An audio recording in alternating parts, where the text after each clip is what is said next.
Jim has provided tonight's attendees with a discount code for his new book, The Jobs to Be Done playlist. We're so thankful for this. I have already have his book and read it, and I just love it. It's great. So if you go on the Rosenfeld Media website, and that's the only place that this code can be applied, you go on the Rosenfeld Media site and type in UX Research 15 for a 15% discount. So a huge thanks to Jim for providing that. And now, without further ado, let me talk a little bit about our fabulous speaker tonight, Jim Kalbach. So Jim is a noted author, speaker, and instructor in design, customer experience, and strategy. Jim is currently head of customer experience at Mural and has worked at several large companies such as eBay, Audi, Sony, and LexisNexis, just to name a few. In 2007, Jim published his first full-length book. Oh, it looks like Robert already has the book too. That's great. He published his first book, Designing Web Navigation. And then his second book, Mapping Experiences, came out in 2016, which focuses on the role of visualization and strategy and innovation. I have this book too and absolutely love it. And of course, Jim has a brand new book on tonight's subject, available now, Jobs to Be Done Playbook. Align your markets, organization, and strategy around customer needs. So let me pass this over to Jim now, and let's say a big thank you to Jim for joining us tonight. Thanks so much, Jen. Can you hear me? Is this okay? Yes, we can hear you just fine. Okay, that's great. And when I came back in, I was not made a co-host, so I can't share my screen until I get upgraded. Let me do that. Thank you. Okay. Yep. Thanks. You bet. Everybody, thanks for joining. Yes, thank you. There we go. And now I have it. All right. Rock and roll. Can you see my slides now? Yes. Okay. And the audio is good, Jen? Audio is perfect. Okay, great. I'm going to plow ahead. I got a lot to talk about. Great. Because there is a lot to talk about. So jobs to be done. Here's me. Jen just mentioned that. Designing web navigation, mapping experiences. And then, of course, the new book just came out last week. So really glad to be here. Jen, thanks for having me. Thanks, everybody at UX Research and Strategy for having me there. Yes, thank you. All right. And I do work at Mural as well, too. So I'm going to dive right in. And I want to start with a little bit of a digression. So allow me to begin by digressing. I want to talk about market disruption, business theory on how companies survive or don't survive. And you can explain market disruption with this graph. As a company matures over time, that's the axis, the horizontal axis. And then we can look at the performance of the solution that a company has in the marketplace on the other axis as well too. And how that meets market demand. There's a low market demand and there's a high market demand. So when a company starts out, it often starts out, you know, at the low end, and to justify its price and be competitive in the market and to expand, strives to then meet higher and higher demands. You can charge more and make more money. This is called a sustaining solution, right? Incrementally better and better and better. And there's nothing wrong with that. And this is how companies grow. But what disruptive theory says in business is that incumbents can come in and they can start meeting the low end of the market with a similar solution that starts competing with the incumbent. So the newcomer starts competing with the incumbent, but the incumbent doesn't pay attention. So disruption in market, in business, is really about a competitive response where the incumbent says, yeah, that's fine, they're playing in the low end, let them do that. I have a premium solution, I serve premium customers. But what happens over time is that low end solution, the newcomer, they start to improve as well too.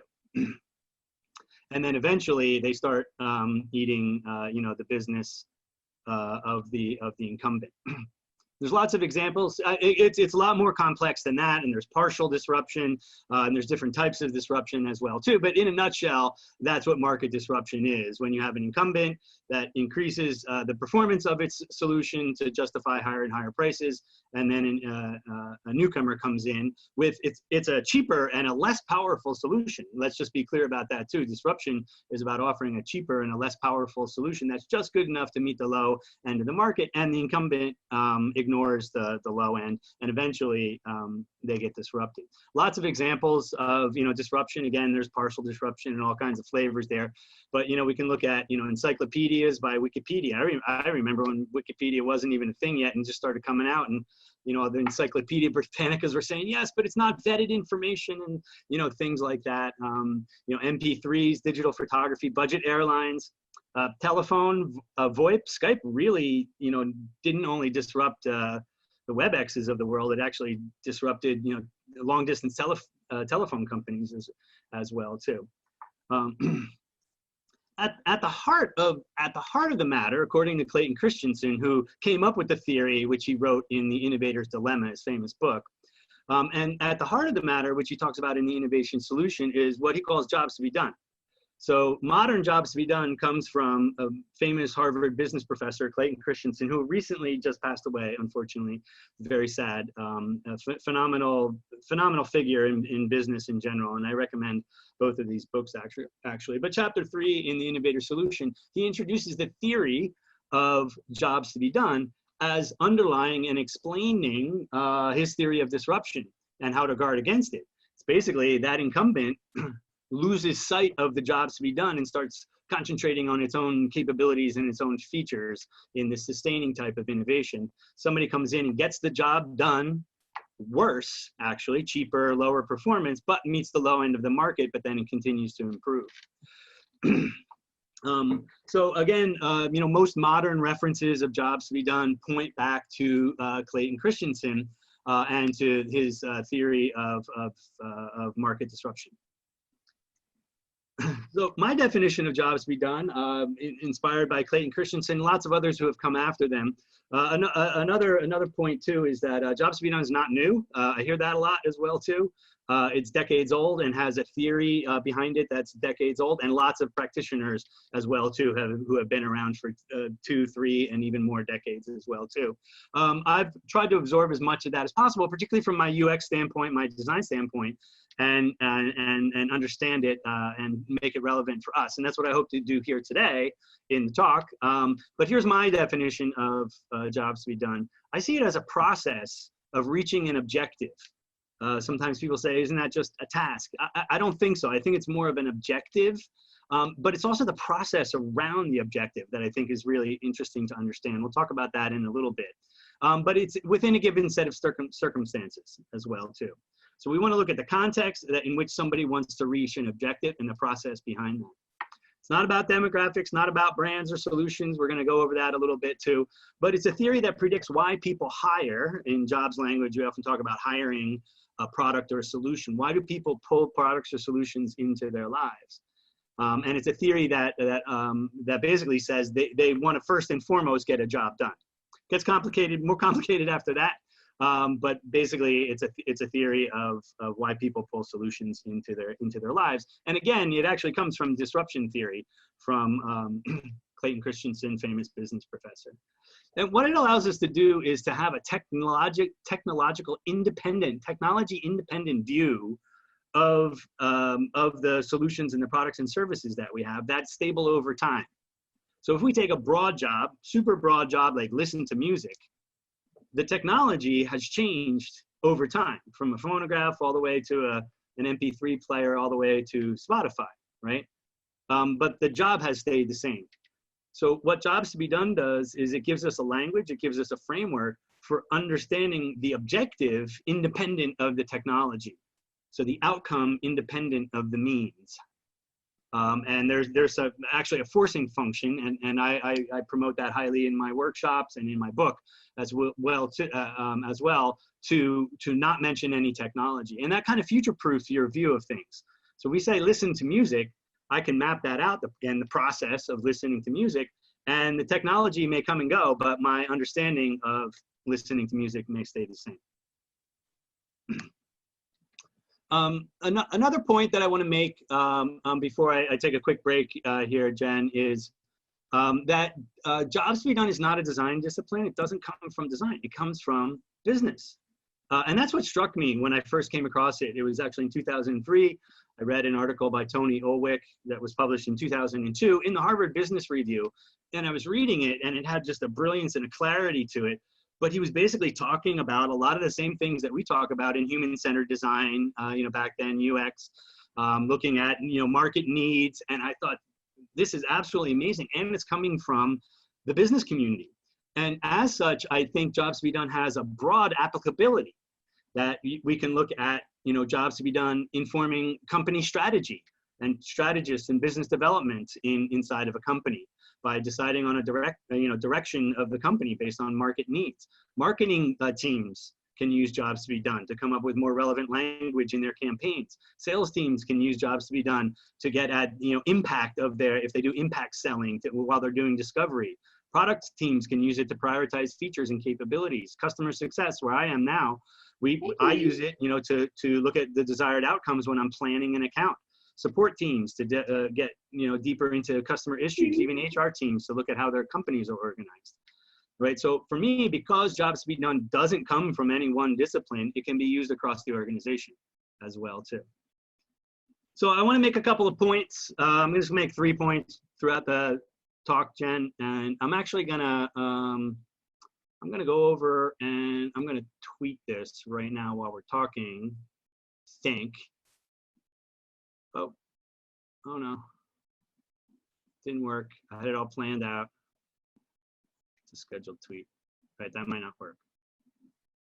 See, technology's in our favor tonight, huh? oh yeah, you know it. There, I'll tweet that out right now. Boom. So you can follow me on Twitter there. Jobs to be Done is not a design method. I see a lot of, particularly from the design community, a lot of people saying, yeah, we've already done this and this isn't UX. Well, it's not. It didn't come from the design community. It's a way of seeing your entire business from the outside in, from the customer's perspective, right? We're not looking at a phonograph or a piece of technology or an MP3 player or anything like that. We're looking at what are people trying to get done? What's their objective? Not a task, but an objective, and the process around that to then inform our business. So it's an inversion of perspectives. And for me, that's super important. And underlies my understanding of Jobs to be Done. It's about removing yourself from the equation. Companies are really good at looking at people through the lens of their own brands and products. We look at a market and we say, they can buy my product, buy more, use more, right? How can I make my product better for you? Even if we call that user-centered, it's still very, biased and makes a lot of assumptions. What Jobs to be Done does is it flips things around and says, yeah, but what are people just trying to get done? Let's look at things at the world from their perspective. So you have this kind of out-of-body experience. That's the way I've been describing Jobs to be Done, because you're removing yourself from the equation on purpose. Then you put yourself back in later, but we want our starting point to be that 180-degree view. I'm gonna move on a little bit, Jen, and I got another break point where maybe we can take some questions. Is that good? All right, I see. Sounds good. Yeah. So I see Jobs to be Done as a lens, and the way that I've broken down the elements of Jobs to be Done is into 5 different categories: the who, the what, the how, the why, the outcomes that people are seeking, and then the circumstances. Because I mentioned my definition has the word circumstances in there. So we can look at the job performer, the job, and then the steps within that job or the sub jobs, and we can put that on a timeline and look at the process of that. But then we can also look at the outcomes that people want from that. Another synonym for that is needs, right? And in jobs language, we separate the what, the job, from the need. So we don't mix those up. We got a little exercise to look at that a little bit closer coming up, Jen. But then we can look at time, manner, and place, the circumstances in which that happens, because the circumstances might actually change the process or change the outcomes that people want, or even change the job itself. I'll give some examples coming up. So I want to just look at the jobs, and look at how we formulate job statements. The way that I see it too, I'll talk about this a little more, maybe I'm jumping ahead here, Jen, but particularly user research, I think what we do is we look at the outside world. We take signals from the world, from a marketplace, from human beings. We take those signals, which don't come in any regular order, right? And if anybody's done user research, you know, information does not come in a regular way when you're doing signal, you know, listening to signals in the marketplace.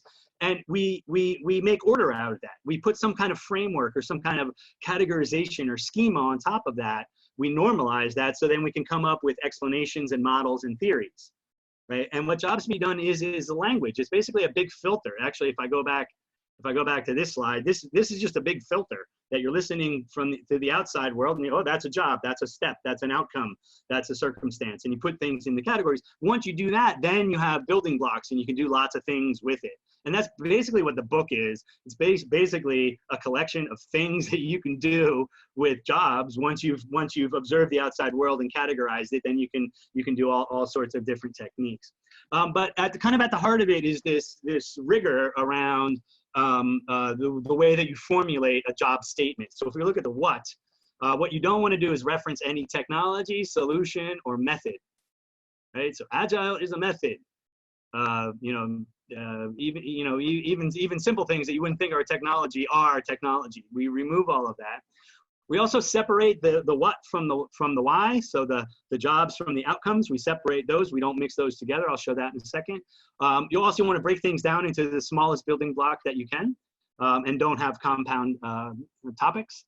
What you want to do is start with a verb. Always represent the user's perspective. Sometimes when I talk about jobs to be done, people think it's what they have to do in order to provide a solution for somebody. That's not what jobs is. It's always what the user is trying to get done. And to do that, focus on the objective. And you can always qualify with the circumstances. I'll talk about that as well too. So I got 3 examples just to kind of go over that, just give you a flavor of what I'm talking about here. And when I do this in a workshop, I have an exercise here, and I present some examples, and then I have people formulate them using those rules that I just showed. And then I walk around with a ruler and hit them on the knuckles with the ruler, because then they make mistakes. So point is, it takes a little bit of practice, right? It takes a little bit of practice. I don't actually have a ruler right now, though. If you observe signals from the outside world and you say, yeah, I see that people want to search by keyword for documents in a database, I would complain that there's a ton of technology and methods in there. A keyword is a method, a document is a technology, and a database is a technology as well, too. Right? So in jobs language, we would say some things like simply retrieve content online. And in this case, I'm using the word online as a circumstantial qualifier, as opposed to retrieve content in my own private collection, or retrieve content in a library. So I'm not looking at online as a technology, but a qualifier. And that changes how you might get the job done. We could just say retrieve content. That's a little broad, but I said retrieve content online.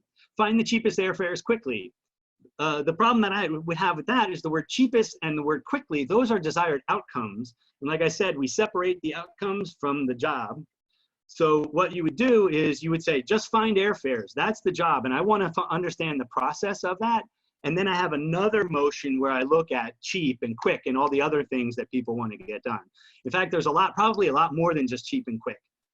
So we have a pile of outcomes and a pile of steps in my job, and I want to separate those things. So we don't put the word like qualifiers like cheap and quick in the job statement. We just say find airfares. I want to research and plan a vacation that my partner and children can enjoy. There's lots of ands in there. There's compound topics. It doesn't begin with a verb. So you would have to think about how to formulate that. Plan family vacation. Right? That's a simple job statement. So it takes a little bit of practice. It might even feel artificial at first as well too. And sometimes when I work with jobs thinking, I say, well, it's a little artificial, and I break my own rules, but just to be human and not so rigorous sometimes. But the jobs framework can have a lot of rigor to it as well too. And there's advantage of doing this as well too, because once I strip out all the technology and have this all normalized, it becomes easier to have building blocks then. Right, because I'm not mixing and matching things. I'm just going to move on. I want to talk about the process. In fact, for me, process is absolutely huge, because if we're looking at a job as an objective, we want to look at how that unfolds over time. There's a before, a during, and after. There's a point A and a point B. That is not just an objective, a flag in the ground, and then I get it. I'm done with my objective. We want to understand how that unfolds over time. That's super, super important, and I think that's a difference to other techniques with jobs to be done. So I wanted to focus on that. Oh, I want to use a nice example here. I just started doing this, so I hope you guys like this. So why did the chicken cross the road? And let's see, I lost my chat, so I can't see the chat here. Did anybody know why the chicken crossed the road? The first time I did this was actually in Germany, and that's not a joke there. I mean, it's not a joke here either, but they didn't even get the reference. So if you're not from the US, and I don't even know if they do this in Canada or the UK either, or Australia, but there's this stupid little children's joke that says, why did the chicken cross the road? And the answer is to get to the other side. But that's the chicken's job, is to get to the other side, right? So I like to use this example. I'm going to pull up my chat here. Why did the armadillo could do it? Right. So if we look at a customer journey map, I'm just going to compare 3 different documents that I think most of us are familiar with, right? Customer journey map. So if we look at a customer journey map, let's say we work for a company that makes an app that helps chickens cross the road, the Acme Road Crosser, right? If we work for that company, we might create a persona, right? Chucky the chicken. And then we would want to understand how Chucky the chicken comes to our solution. That's a customer journey map. This is not jobs to be done. This is a customer journey map, right? The chicken discovers the app on Facebook, compares the product, subscribes, watches the video, then uses it to cross the road, and then recommends it to all of his friends, right? And we can look at an emotional curve there. This is a story of go-to-market. This is actually my story as a company. This is Acme Road Crosser go-to-market story. This isn't about the chicken. We think that customer journey maps are customer-centric. They're actually not. They're kind of egotistical, and lots of assumptions that the chicken even needs my stupid app to cross the road, right? There's nothing in here that tells us how to get to the other side. When do I get to the other side here? Maybe in here a little bit, but I don't understand getting to the other side from this view of the world. Let me say though, this is an important view of the world. I'm not saying don't do this. I'm just saying this doesn't get the job done, or we don't understand the job from a customer journey map. Service blueprint gets us a little closer. You guys familiar with service blueprint format? It's a little more detailed, a little more compact in terms of the episode. We're not looking at awareness to loyalty. We're looking at, okay, the chicken's using my app. I want to see that interaction, right? So check the signal of the device, log in, get suggestions when to cross. Then you get the time, the time on when to cross. So you start crossing the road. You get an alert. Right, this is a great app, by the way. It gives you an alert if you're in the middle of the road and you're about to get hit as a chicken. And then you reach the other side. So there's a little bit more here about how does a chicken crosses the road, but it's really, really wrapped up in my solution. It's totally encased in my solution, right? You're talking about what the chicken's going to see on the screen, and GPS and things that are all involved in here. Again, another great view of the world to have if you want to get a detailed view of the service of this of your Acme Road Crosser. But let's look at a job map. And a job map is a key artifact in jobs to be done language, where we look at the job, and like I said, independent of technology and even stable over time. So I don't talk about a persona, I just talk about a job performer. I even took out the word road, because road, you might say, well, yeah, what if it's a ski slope or a biking trail or a hiking trail or a sidewalk? Maybe the chicken just wants to cross a sidewalk. Why should I limit myself to a road? So I stripped that out and said thoroughfare, right? So I'm not talking about Chucky the chicken in Montana or even a road. It's just this actor, and this could be any animal, we'll just say it's a chicken, wants to cross a thoroughfare. So they decide to cross, they determine which thoroughfare to cross, select a point, determine when to cross, assess traffic, wait for the absence of traffic, confirm the absence of traffic, cross the thoroughfare, observe changes in traffic, adjust speed, and then they reach the other side. This is a story about crossing the road, right? This is not a go-to-market story or a service provision story. This is a story about how do chickens cross the road. And then on this, I can then put their desired outcomes. I'm not showing that here, but then I can say, chicken wants to do it quickly. They want to do it as safe as possible. All these other qualitative aspects that are the outcomes of this. But I've stripped that out. And I've even stripped out the color in my diagram here to kind of show that jobs really just gets to the core. And start there, make that your starting point, and then you can start layering on emotions, and then you can start layering on, so what does our solution need to do? And then you can start layering on brand. But really, jobs to be done for me is about getting to the heart of the issue. If the chicken wants to cross the road, we better understand crossing the road. And jobs language allows us to do that. last thing I want to talk about are the outcomes here as well too. So when we talk about needs, we're not talking about things like self-actualization, or I need to feel, free in my life, or I need to feel loved, or anything at a super, super high level. And we're also not talking about I need an eraser on the end of my pencil. It's, in jobs language, the outcome, also known as a need, is in relationship to that process. What do I need from that process, right? So there's a very specific use of the word need in jobs language. I've been switching to the word outcomes because I think it's a little clearer, but what do I want from, what's the outcome I want from that process? And there's a way, again, Tony Olwick, I mentioned his name already. He's got this method called outcome-driven innovation that a lot of people have looked at, including myself, for capturing desired outcome statements or outcome statements in general, and has this, again, a fairly rigorous process. So we talk to people, we listen to signals from the outside world, and I'll talk about research in a second, I promise, guys. We listen to signals in the outside world, we categorize that, we put it into little boxes, we filter things out, and then we can create models and stories and tell our businesses what to do. So this is just one step of creating what are called outcome statements. Which is different than the job performer or the circumstances or the process. This is a separate group of insights that you would have. Again, very atomic level, and they have this rigorous format where you have a direction, you have a unit that you're going to affect, and then some qualifier. This is actually an example. It's not the chicken crossing the road. I probably should have put chicken crossing the road in here as an example. This is something that I might hear at Mural. Like what do our customers want from Mural, a digital whiteboard? They want to minimize the time it takes to transcribe a workshop content, for instance, right? So this is an example of how you might then normalize things with outcome statements. Again, looking at Mural as an example, we might hear things like, our remote teams aren't on the same page as each other. And what Mural does is helps you increase the transparency of project status across remote teams.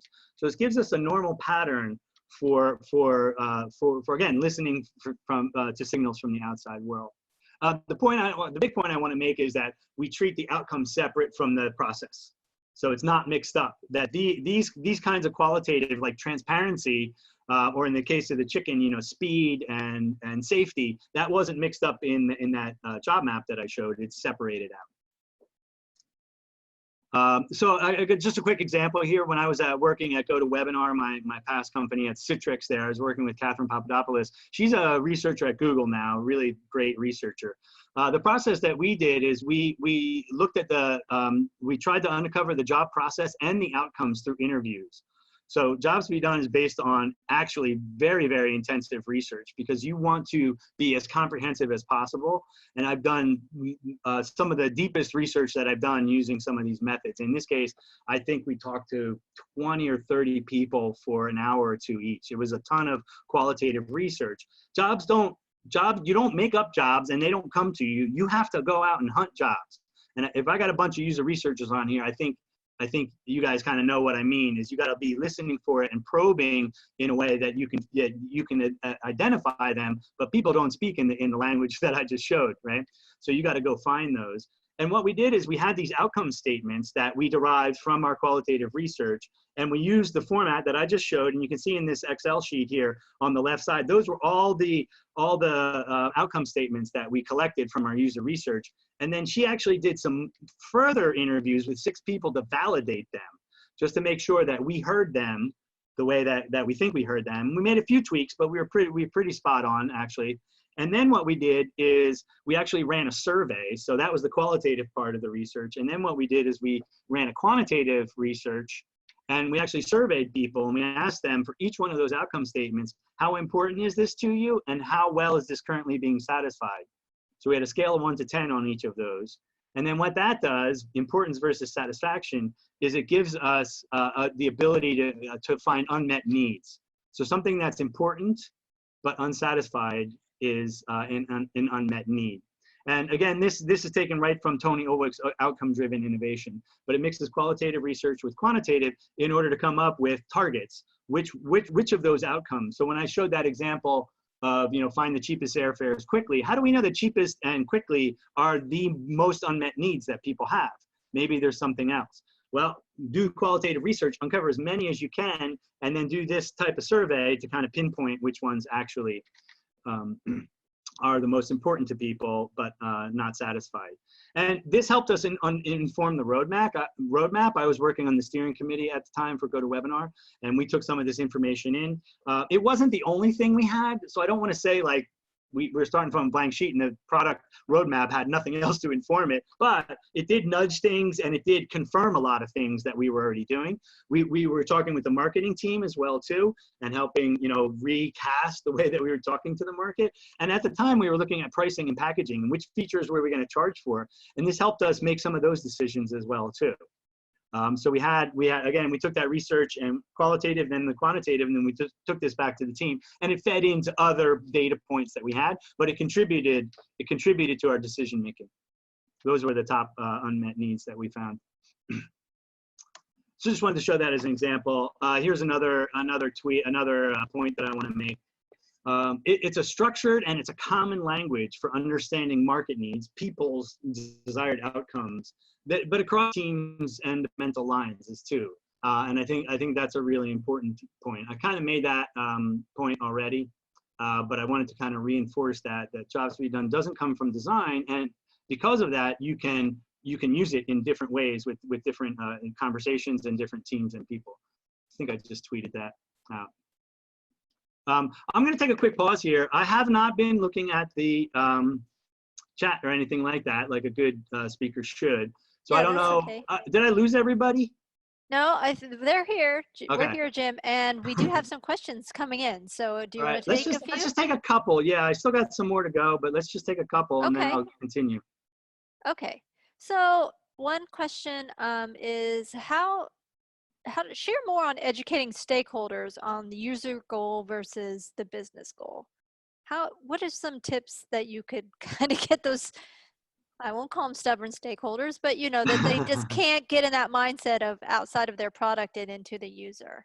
Yeah, I mean, I think Jobs to be Done actually forces that to some degree, and it's actually an interesting forcing function that might have some buy-in problems. That sometimes if you show people something like a job map and they don't see themselves in it, they say, yeah, but where am I?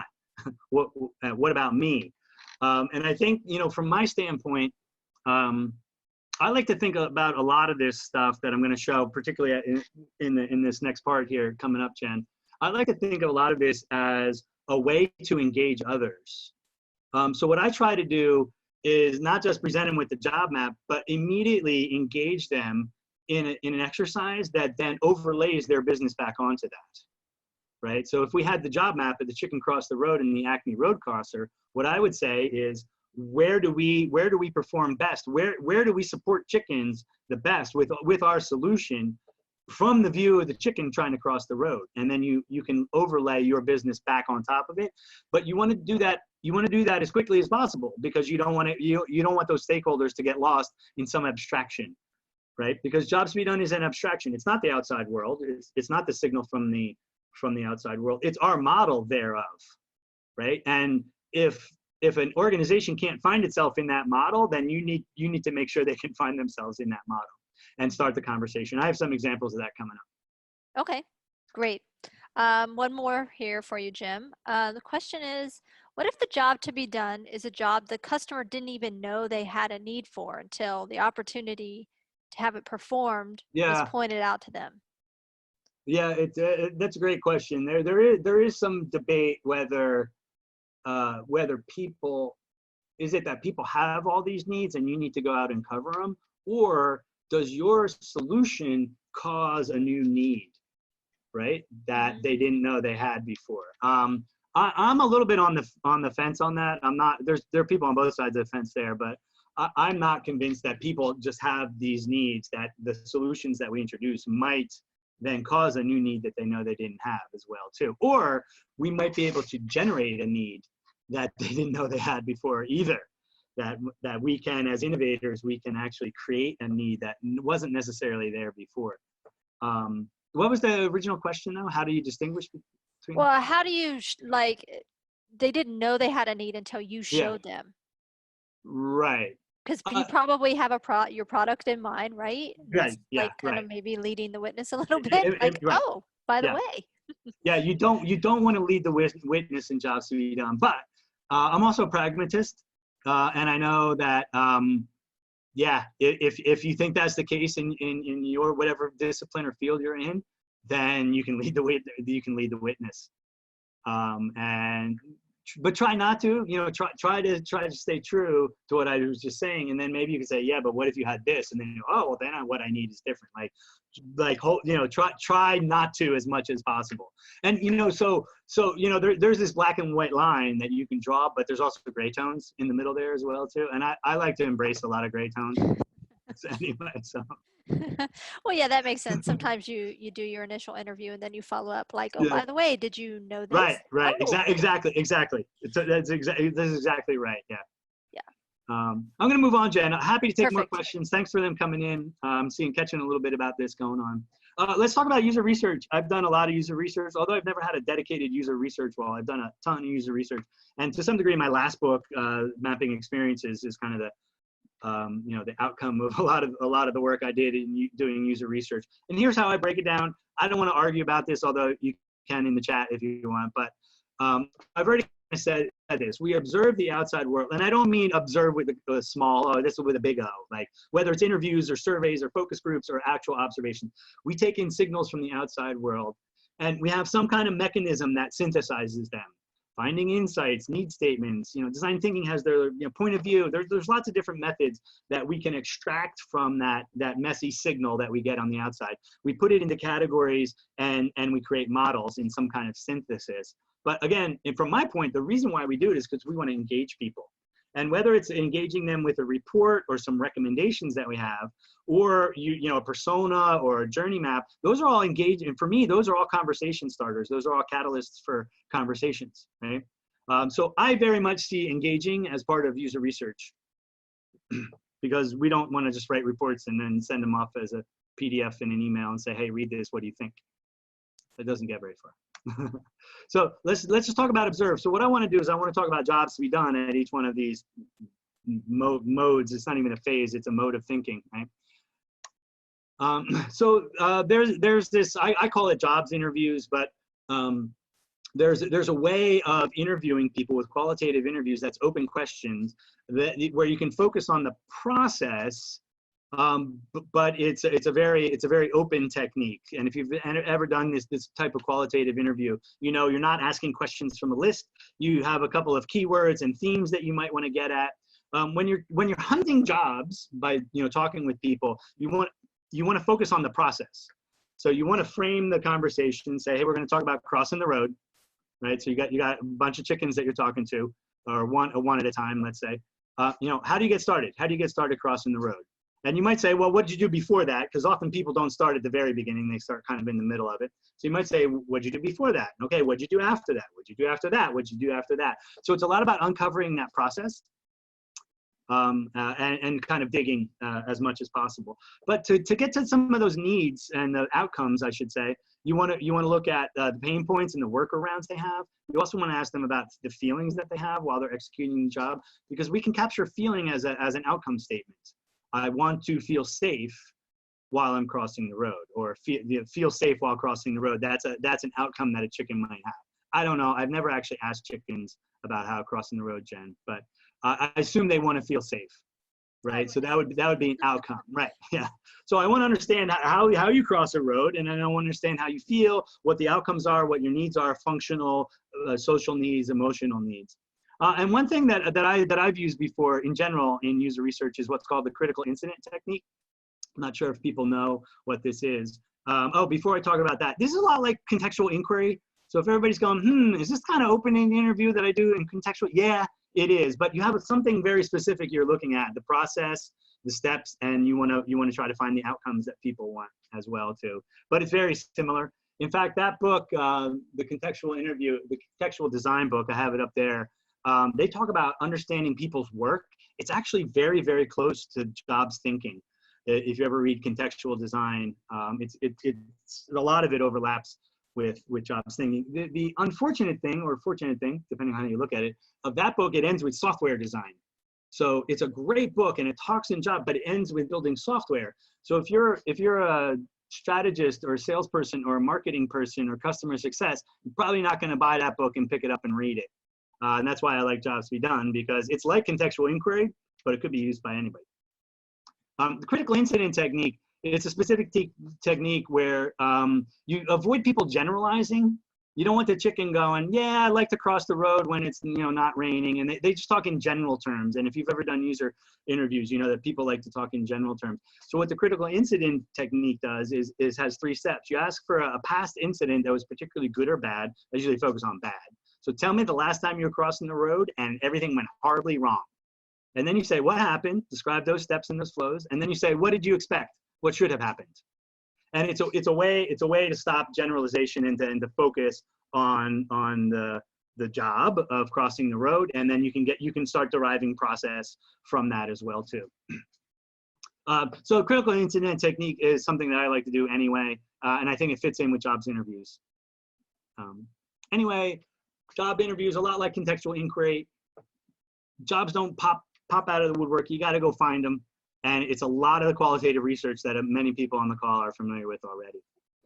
There's another technique within the broader jobs field called switch interviews. Comes from another school of thought. Chris Speak and Bob Mesta wrote about it in their Jobs to be Done handbook. It's a lot about user research. The first time I read that, I said, isn't this just user research? And to some degree it is. But what this is, it's a lot like the critical incident technique, but you're using the point that somebody decides to buy or get a solution. You're using that as the critical incident, and you actually then work backwards. So this is the timeline, and what you want to do is you want to say, hey, okay, so you have this solution and you're using it. What made you first think that you wanted to get that? And you go back to the deciding phase, and you say, well, what about before that? What were you thinking? Why was that a problem for you that you wanted to solve? And you say, so you're really using this as a reverse chronological, almost a discussion guide to use the purchase or the acquiring point in time as a critical incident to then work back to the first thought. And the idea there is once you get there, you can usually extrapolate a job, an underlying job. What were you actually trying to do with that solution? Oh, you're trying to get across the road. Right? Sometimes it might be obvious, super obvious, but sometimes it might not be.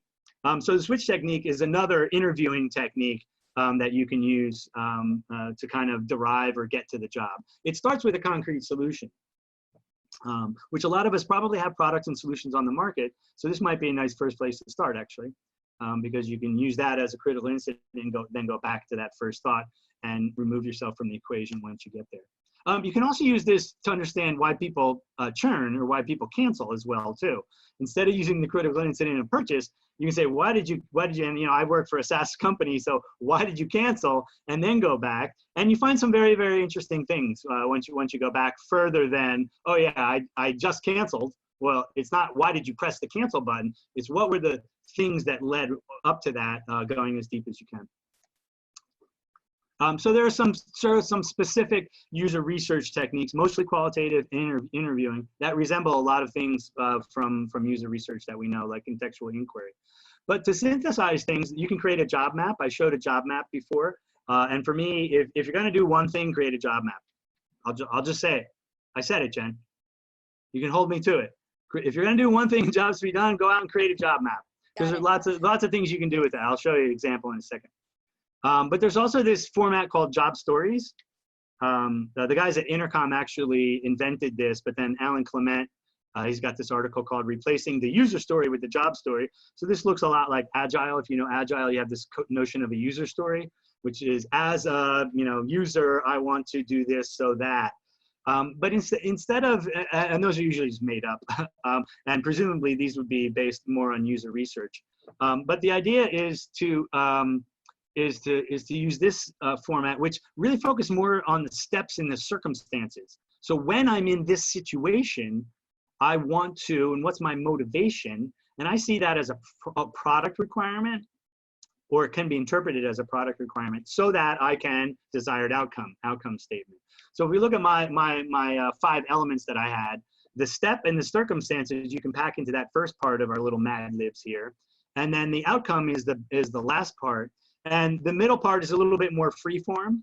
Actually, the whole method is kind of free form. There was a great study that a PhD student in Holland did on user stories and how they've been using. And there's very, very different interpretations of how to do a user story. So there's a lot less rigor in user stories, which actually makes them nice to work with, Jen, because you can't get it wrong. As long as you're consistent, I would say, be consistent as possible would be my takeaway from there. But and in the book, I talk about some patterns that I've talked to people and how they use job stories. But you know what? They don't actually replace user stories, because if you're a developer and you have to code software, this isn't really going to help you. The way that I've seen them use is well, I'll show that in a second. Let me show an example of one here too. So again, this is kind of going back to Mural. We might hear some of this stuff over at Mural. People want to run workshops in Mural because we're an online whiteboard. So the job performer is a facilitator. And you can say something like, when I'm setting up workshops, now that's the step in the process, right? If I want to run a workshop, that's my overall job, and then I break that down in the process. It's when I'm setting up, so that's in the kind of before phase, right? When I'm setting up workshops under time pressure, that's my circumstance, right? I want to be sure that content is up to date, and that's the freeform motivation part that I think is a kind of a product requirement, that people can say, oh, I better show the date, or I better show that this is up to date, so that we can build on past experience in order to improve the speed and quality of our delivery and facilitation. There's a ton of ands in there. I broke my rule that I had before, and job stories are a lot more freeform, because what you can do is you can put multiple things in here as well too. So I see job stories a lot more freeform than a lot of other people do. But what I've always been hypothesizing about is, could you use this format as a way to capture user research and then store it in like a insights database, right? As a normalized way. So I can imagine having a database of these where then you can search by job step, or you could search by circumstance, or you could search by desired outcome, and then find these things. So it's just, again, it's a nice way of normalizing things. And then it makes it nice and really compact, because it's all kind of included. This is self-contained. I can take this thing and go over to a product manager and say, we need to do this, and then have a discussion around it. So it's just a really compact way to take a subset of observations and put it together in a format. And that's what we do at Mural. So this is an example of how we use the job story format at Mural, is before we start a sprint or even a bigger project, we'll look at the relevant stories that are just the parts that of research and insight that we gather, just the things that are relevant to that project, and we list them on the left. So they're kind of there before we start doing brainstorming and design exercises and requirements gathering. It's like, hey guys, remember that this is what we're trying to do with these projects. And again, because this comes from user research, we have the confidence that we have that kind of that mark that, oh, here's a reminder of the user research that we're trying to target in a nice, compact and normalized way. And that stays at the head of the design sprint, or the sprint. What do you call a regular sprint if there's a design sprint? Just sprint, I guess. Sprint. An agile sprint. There you go. Agile sprint. Yeah, agile sprint. Sprint. I like a real sprint. Maybe we call it real sprints, something like that. I'm talking to myself. It's late at night here and it's dark outside, so bear with me, guys. So job stories, check those out. There's a ton of stuff online. Of course, I talk about it in the book as well too. I think it's a relevant way to kind of synthesize things and maybe have a database of insights. Engaging. I'm going to go back to a job map. This is a job map we created recently too, again at Mural. We were looking at, in particular, consultants working with their clients, but this is basically running a workshop, right? And you can see in the dark purple, you plan, you set up, you prepare, then you initiate, you collaborate, you find patterns together, you conclude, and then you consolidate, and then you end. And then the sticky notes under there, those are the steps, right, within each one of those, right? And you'll notice here, I think, if anybody finds any violations of my rules, let me know. But I don't say, create a PowerPoint deck. I say build the materials for the session, right? And one test question for jobs, by the way, is what did they do 50 years ago, right? They didn't use PowerPoint 50 years ago. Did they build materials for a workshop session? Yeah, they did that 50 years ago as well too. So, and presumably by asking that question, this will be future-proofed, and in the future, 5, 10, maybe even more years in the future, this is how people will be running workshops. Right. So again, I stripped out all the noise, all the color, all the assumptions, all the ego from my own brand. It's out of here. This is what clients do. And what I did, to answer your other question, Jen, I did a little workshop with a group of stakeholders. There were 4 of us. And I said, let's talk through this. And we had a nice little conversation just stepping through this. But I immediately said, okay, let's grade ourselves. How well does Mural support people at each one of these steps? A, B, C, D, F. I gave us school grades. And this was completely shooting from the hip, by the way. This was just a conversation piece, not research. This is not research. This is not user research. This is engaging people, though. But we had a really, really great conversation. The centerpiece of that conversation was something completely user-centric. It was a job map, right? We weren't talking about go-to-market or brand or how we're going to get them to pay more. We wanted to start with the job map. And then we came up with our own theory based on that. Hey, we have these weak points. Why do we have those weak points? Maybe we need to understand more about that. Let's go do more research, or let's come up with some solutions. You know, let's do a marketing campaign to help people understand that point more or less, right? So again, you know, back to that other question, I didn't just do this abstraction. I had people engage with it right away and said, hey, it's as simple as just putting a school grade on each one of the steps. You know, that's all we did. I see this as part of user research, by the way. Not that I don't like research reports, but that can't be it. Our purpose in life can't be to write a research report. It has to be to instill some of the outside world view that we got back inside, right? And to inject that, to internalize that as much as possible. And I think we need all of it. We need reports and personas and journey maps and job maps, and we need all this stuff to help us do that as well too. Job maps, Jobs to be Done just has its own way of doing it. And again, I think a lot of the value comes from the fact that it's not owned by any one discipline.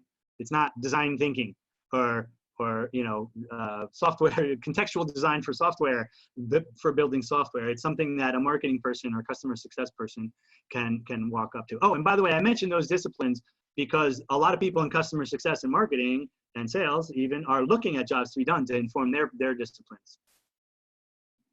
So here are my 5 elements again: the who, the what, the how, and then what do people want from that, and then the circumstances within which they have. Again, we take signals from the outside world, we normalize them. This is just one filter.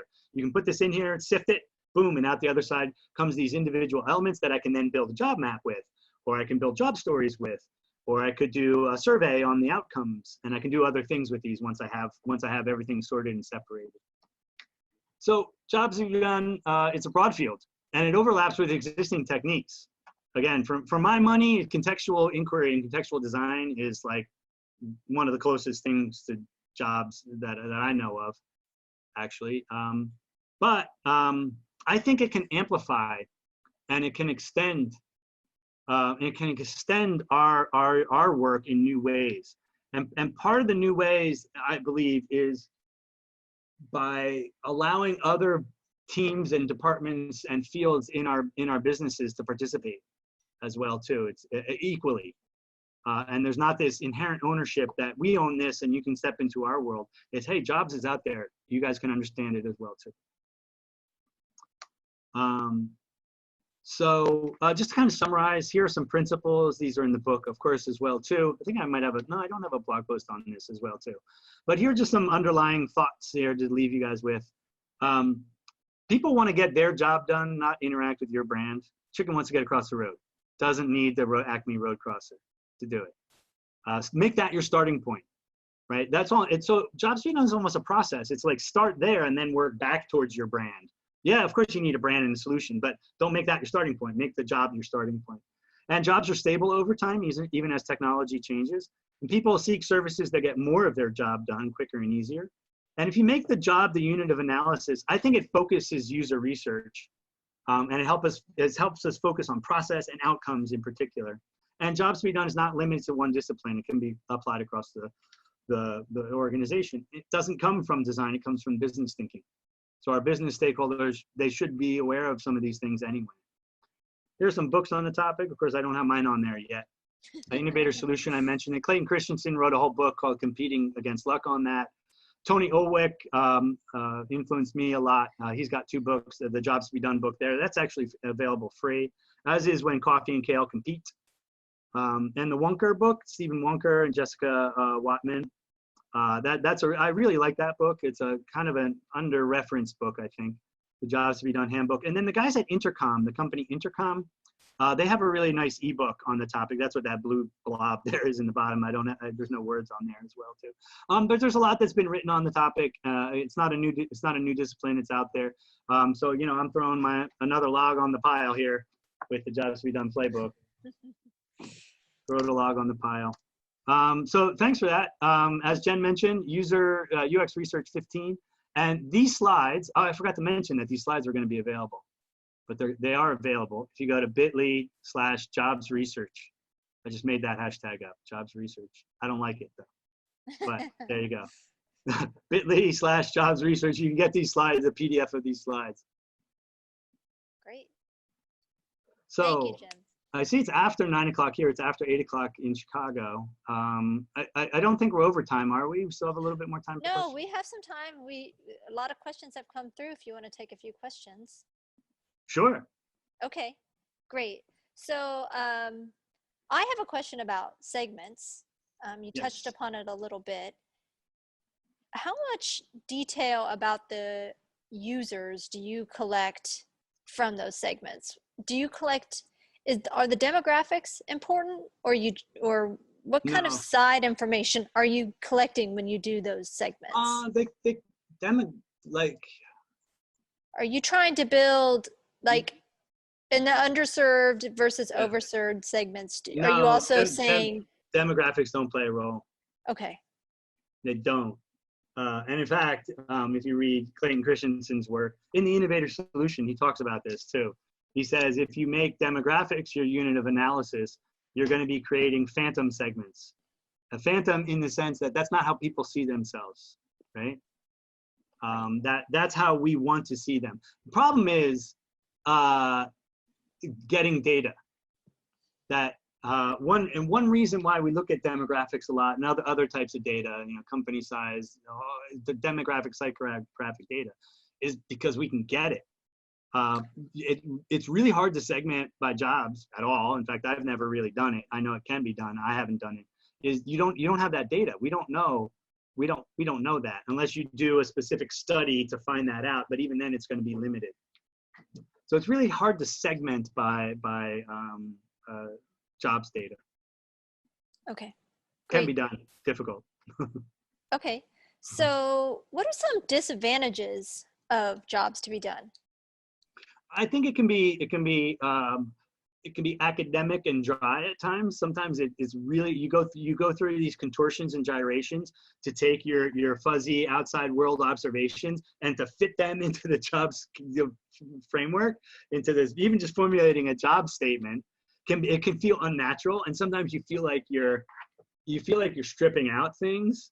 And like I said, I've done a lot of research, and you're sitting there in the person's office and there's tears down their eyes because they can't get this thing done. And then I write find airfares.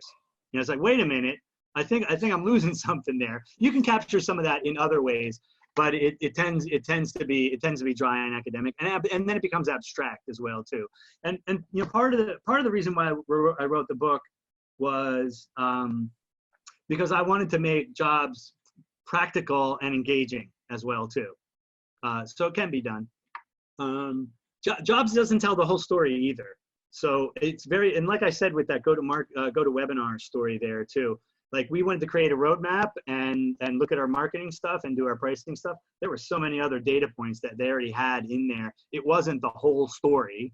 It wasn't the only thing that we used to decide on those things. It added another data point. I think for me though, the important thing, and this is the point I made at the beginning, is the data point that jobs add is not a self-reflecting, navel-gazing view of the world, right? If we go out and we look at people through the lens of our brand and product, we're going to see things that way a lot. You know what I mean? Right. So it adds a perspective that's often so different from all the other data points that you have. You know what I mean? Mm-hmm. And it's almost like 180. Again, that out-of-body experience. It's like, hey, let's have an out-of-body experience so we can really see what things are going on. Then you might come back in your body and hug your brand again, but that's fine. You can do that too, Right. So how do you scope jobs to be done for a customer base that doesn't exist? A customer base that doesn't exist. Well, what's the job that you want to target? What's the problem you're trying to solve? Right. So if you're a business, an organization, anything, if you're a group of people that wants to put a solution out in the world, there has to be some frame of reference, right? That you start from, and there's always an existing job in that frame of reference, right? In fact, I had a colleague of mine. This was a while ago now, but he was working for a startup, and they didn't have a product built yet, and it wasn't on the market, so they didn't have a product, they didn't have a brand. And I wrote, my last book was on mapping experiences, and he said, "How do I do a customer journey map, Jim?" And I said, "No, you don't do a customer journey map. You create a job map." Because the thing, I think he was working like reinsurance or something weird like that. I can't remember the field that he was in. He was like, "Well, guess what? Reinsurance happens right now. Just go out and learn about reinsurance. Don't go out and learn about your customer journey. Learn about that." So a startup could use jobs to be done really well, actually. That's a great starting point. In the last chapter of the book, so I talk about all these methods that are out there. By the way, I don't have a method that I'm peddling. I'm not a consultant. I've had more or less experience with some of these techniques that I talk about in the book. But what I wanted to do is put a collection of techniques that are already out there and give everybody who's created these full credit, right? So there's a lot of references and things in the book. But what I do in the last chapter is I put them together in what I call recipes.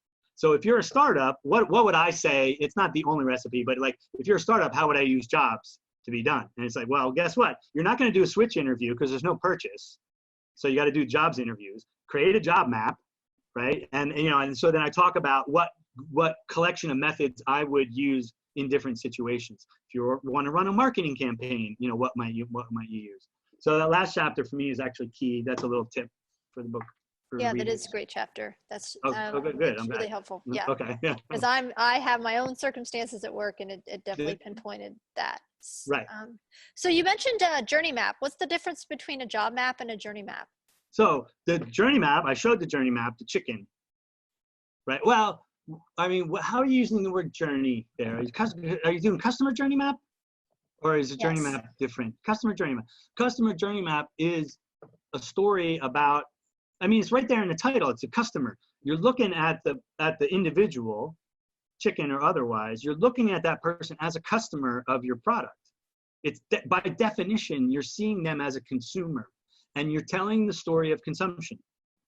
How does that individual come to me? Right? A job map is saying that individual is trying to get something done. I just want to understand that. It's a different perspective on the world. Both views are needed, but the example that I often use, I think I need a better example here, Jen, but I'll just throw it out there. Adobe or Adobe Illustrator, right? I often do a lot of design conference gigs and things like that. So Adobe Illustrator, you could look at when's the first time you heard about Adobe Illustrator? Why did you start using it? Why do you stay loyal to it, right? That's a customer journey map.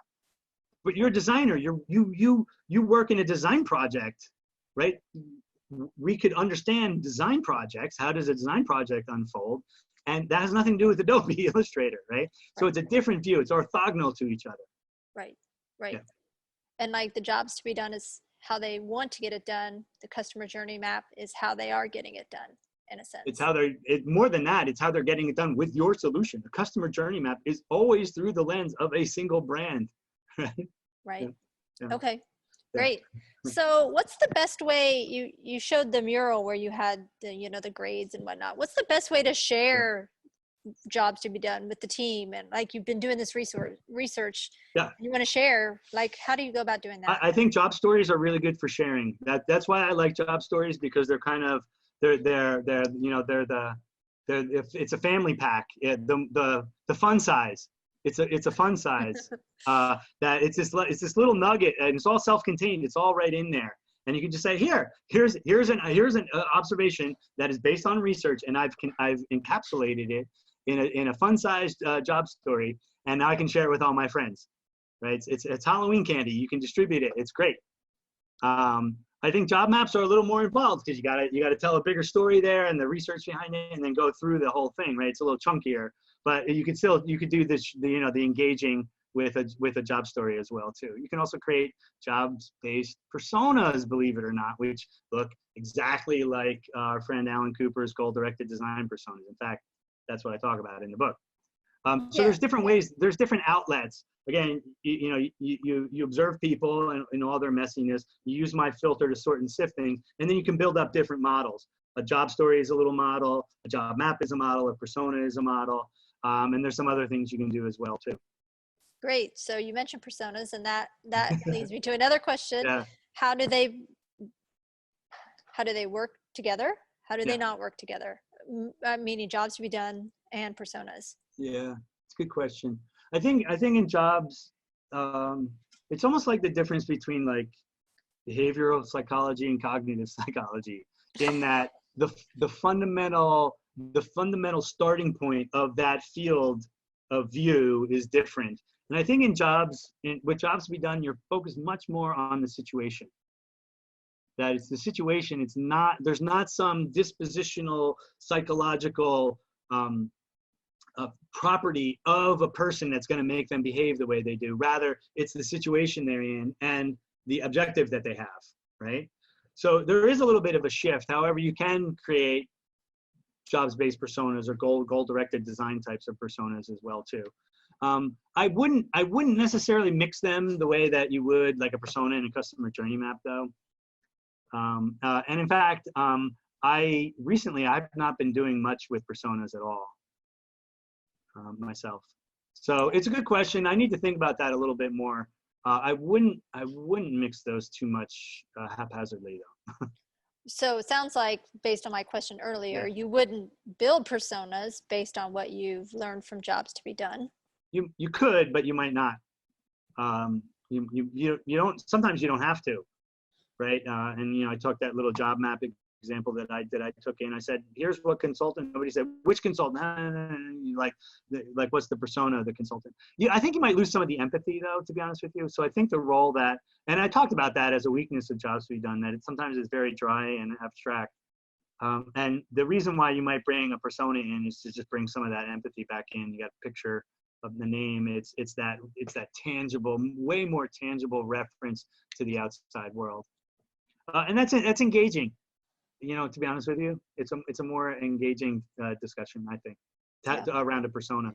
That's why people like them, right? Is because there's a relatability of persona. So I don't say throw personas out, but yeah, use them carefully. I think a lot of personas get built wrong and used wrong now anyway. So yeah, that's a whole nother webinar. Yeah, I was going to say that's a whole different talk, Jim. We could go down that road for sure. And I don't know if I'm not the guy to do that either, so don't. Don't bark up your tree, right? Right. So, okay, you've got some jobs. You've done your research. How do you prioritize them? How do I prioritize what? The jobs. You've gone out and done your research, and you've discovered maybe there's 20 jobs that you've learned about, and you think they're all great. How do you and your team prioritize and determine what you're going to focus deeper on? Yeah, there's a little bit of a chicken or an egg here as well too, because with job views, you're probably going to go out with a frame of reference for the job that you want to understand, right? So if I'm trying to interview chickens, I'm going to interview them about crossing the road because there's some relevance back to me. Like that's my field of reference. I might not interview them about laying eggs. You know what I mean? So before I go into the field, I'm going to scope what I want to get out of that, right? Which we do anyway. Right? You don't go talk to people about how they listen to classical music if you work for an insurance company, right? You ask them about insurance, right? So you scope your field of inquiry in advance. And that scoping a field of inquiry in advance is usually around a job that you want to understand, right? If that makes sense. So if you find 20 jobs, you either didn't scope that. That's actually, I would say that's great. Now you have to decide which one you want to go for. But you've probably already focused on a specific job, first of all. However, there is this notion called related jobs. Right. So if I want to save for retirement, let's say, there's also other concerns around financing a home and daily spending and other issues that I have around finances in general that kind of interlock. So what you want to try to do is try to kind of map that out in advance, or if you didn't do that in advance, afterwards, and segment them into different jobs. And then what you need to decide is what's the main job that you're going after. And the answer for that is what's the most relevant for you as an organization. Just like I said, you know, a financial or an insurance company is not going to ask people about how they listen to classical music. It's irrelevant. There needs to be your field of inquiry has to have relevance back to you, the organization, whether it's a commercial organization or not, right? And that's what you have to negotiate. Yeah. Okay. To understand. Yeah. So in your book, Jim, you talk a little bit about emotional jobs and social jobs. Can you talk about like what those are in relationship to the main job? And there's lots of jobs here. What's going on? Yeah, there's lots of jobs going on. I think it's really important because there's also this myth out there that Job Street Done doesn't consider emotions. You do. And you absolutely can. Let's put it that way. The job map that I showed, that job map, I didn't have any emotional stuff on there. I actually layered that on in a separate diagram. Right, I put in some emotional jobs and other things back onto that. But yeah, there's this theory. It comes from Clayton Christensen actually. Around there's 3 different fundamental types of jobs: a functional job, and that's the one that's going to give you that process. That's why you focus on that first. But then there's an emotional job, how you feel while you're getting that job done. Not just feelings in general, but it's how do you feel while you're doing that job, right? And then a social job is how do you want to be perceived by others while you're doing that job as well, too. So it's just a categorization where you can account for emotions and social aspects as well, too. I find that sometimes the difference between those two, the emotional and the social, is sometimes hard to distinguish. So I often just put them together in a separate bucket, like, here's my job process and the functional jobs, and then here are emotional jobs that people want to get done as well. And are you finding out about those in your initial interviews? Correct. Okay. Correct. So let's say you have a product and you want to understand how people are doing their job, and you kind of want to see how well your product is to meeting those jobs. Like, is there some way to grade or score? And I think you showed that with your mural, right? Like how do you go about like, oh, this is what they're trying to do and here's where we are? Yeah. There's two different ways to do it. One is if you take the job steps. So by uncovering the process and creating a job map, you'll probably have anywhere from 20 to 50 separate individual discrete steps. And what you can do is make that a list, and then compare yourself to what was the original question? How do you compare it? Like how are you doing as a company to meet that job? Right. You could do one of 2 things. You could shoot from the hip, like I said, and have people grade or rate inside the organization. And you know, it's interesting that study that I showed from GoToWebinar. That's what we did actually first before we asked customers. We asked our team first and said, what do you guys think are the most unmet needs, right? And I think only one person got like one of the top unmet needs that we found in the public, right? But the other thing is to ask people. And what you can ask people is one of 2 things. One is you can ask them about the job steps, and you can say, how important is this to you, or how well do we do? Or you can ask them importance versus satisfaction. Or you could take your list of outcomes, because remember, those job steps and the outcomes are going to be 2 separate lists.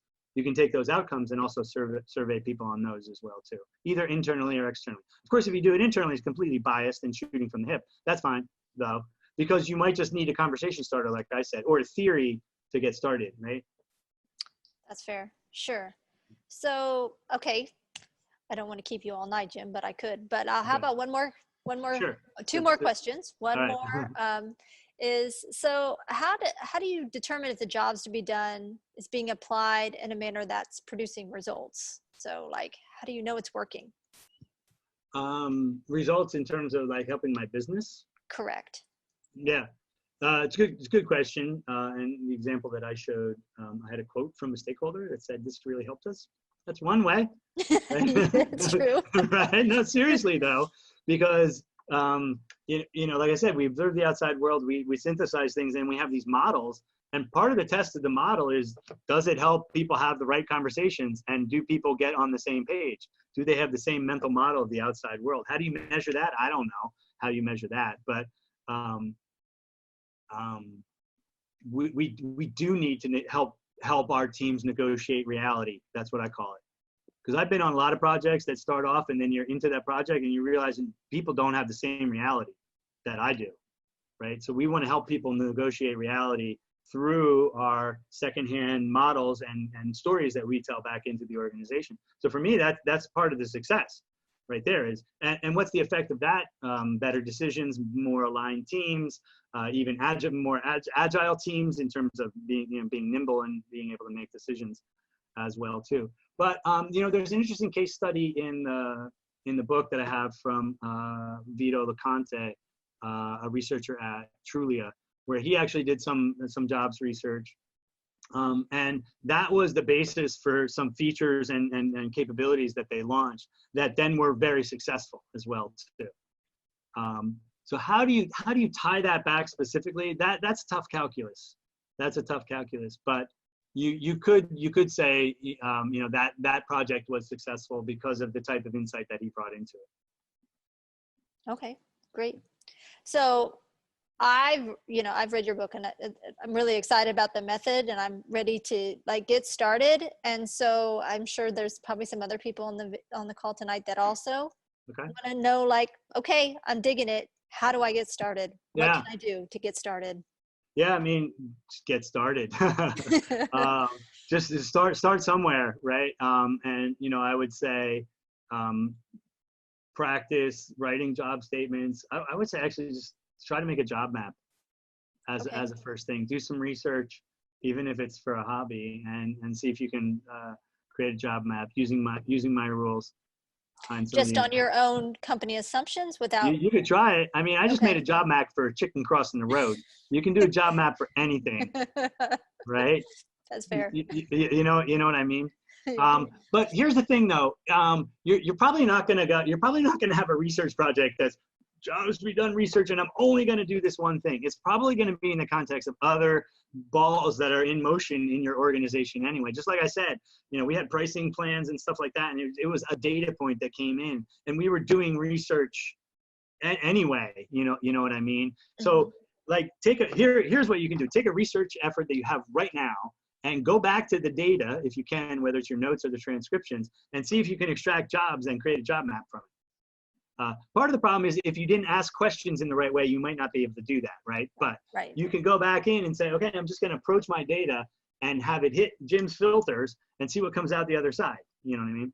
Mm-hmm. But I guess my bigger point here is to answer the question a little more seriously, is that you can use some parts of it in efforts that are already going on in your organization.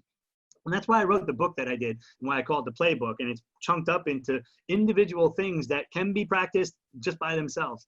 Write some job stories. Again, take your data and write some job stories from it. Just try that to get started, right? And then bring that into your next meeting, or use that as a way to summarize your insights. By the way, you don't have to tell people that that's what you're doing. You don't have to say, I'm creating a job map, or these are job stories. Just do it. Just say, here's the insight that I found. When I'm setting up a workshop and under time pressure, I need to make sure that my content is up to date, so that, you can put a face up there and say that this is what you heard out in the field, and use that format as a way to express it. Great. Well, I think that's great, Jim. You're right. Or the next time you set up an interview, right, plug one of those questions in. Right. Yeah, exactly. Right. Yeah, it's not hard to say what'd you do before that, what'd you do after that, to get some of that job story data, the process data in there. And it's also not hard to ask people about their pain. I mean, you're probably gonna be doing a lot of it anyway. The type of question. Sure.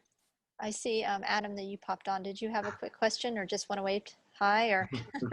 just saying, hey, Jim, good to see you. Hey, yeah, nice to see you too. Thanks for coming. All right. Well, thank you so much, Jim. This is great. And sorry about the technical difficulties. We're trying to troubleshoot that on the side, but This was great regardless of what size audience. I know it would have been a lot bigger, but thank you so much. It was really energetic, and I learned a lot. Okay, great. Thanks so much for having me. Thanks everyone for coming. All right. See you guys later. Thanks. Okay, bye-bye. Bye.